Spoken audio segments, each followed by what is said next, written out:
Créer un dialogue entre la culture et la science, telle est la mission d'Artel 91.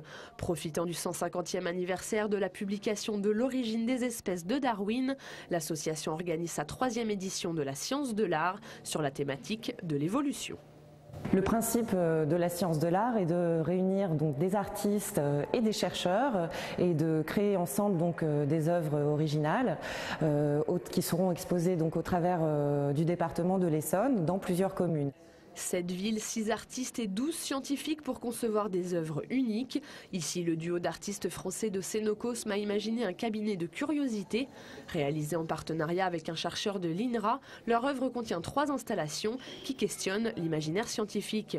Ce bestiaire présente un écosystème très proche de nous, des larves sphongères, la pulvérole ou la pinctère, des micro-organismes qui vivent dans les fauteuils du métro, sur nos touches d'ordinateur ou dans nos poches, du moins dans l'imaginaire des artistes.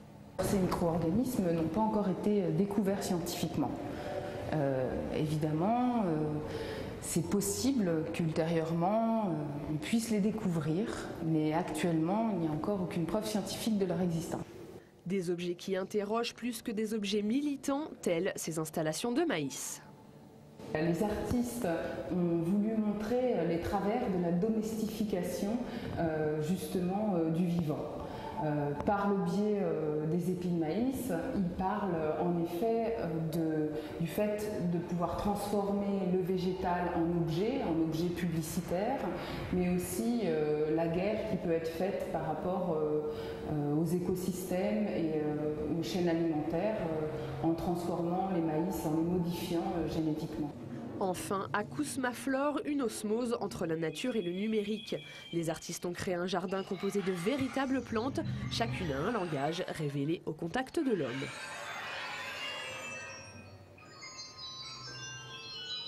On a une aura électrique qui est complètement captée par la plante qui est vivante et qui va transmettre comme ça, qui va traduire, disons, notre énergie en son.